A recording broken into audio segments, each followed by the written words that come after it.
আমরা মাত্র বের হয়েছি কিছু কেনাকাটার জন্য পুরান মার্কেট যে বলক নতুন বাজারের এই সাইডে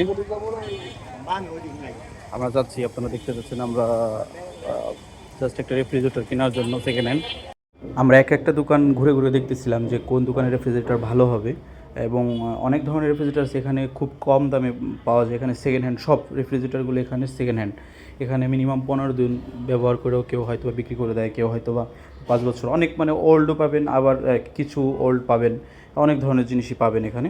তো আমরা ওখান থেকে বের হয়ে গেলাম, বের হয়ে যেয়ে এখন হাঁটতেছি যে দেখি সামনে অন্য কোনো দোকান পাওয়া যায়নি, কিন্তু একটা ভাই বললো কি যে এই যা আছে, কিন্তু দেখলাম যে না ওইখানে নাই।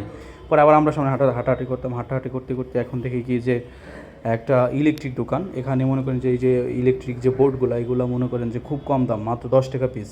এমনিতে কিনতে গেলে মনে করেন 500 থেকে 700 টাকা লাগবে, 10 টাকা পিস। পরে ওখান থেকে হাইটে এসে এখন আবার চলে আসলাম স্টিলের দোকানে। আমাদের ফ্রাই করার জন্য আমাদের কিছু লাগবে, তো দেখতেছিলাম যে সেটা আছে কি না, কিন্তু দোকানদার বললো কি যে না ভাই এগুলো নাই, আপনারা এমনি অন্য কিছু যদি নেন তাহলে দেখতে পারেন। আমরা অন্য কিছু দেখতেছিলাম যে কোথায় পাই কোথায় পাই। তো এই যে আমরা একটা বিড়াল দেখলাম, বিড়াল দেখে বললাম কি যে বাবা তুমি কি করো, তুমি এই লোহালক্ষরের ভিতরে তুমি একটা সামান্য প্রাণী কেন এখানে? তো তারপর দেখলাম যে এখানে চাইনিজদের চাকু, চাইনিজদের খাওয়ার যে চামিচ টামিজ, এইগুলো সব কিছু দেখলাম যে এগুলো সব কম দাম, মাত্র 5 টাকা পিস। এরপরে সব থেকে সুন্দর বেটা যেটা, সেটা হচ্ছে এই বালতিটা, আর এই হচ্ছে একটা এটা এত সুন্দর দেখতে, আমি নিয়ে হাতে দেখলাম যে কত সুন্দর লাগতেছে। তো ভিতরের ভিউ আমরা দেখলাম যে ঠিক আছে, সব কিছু ঠিক আছে। তো যদি কারো লাগে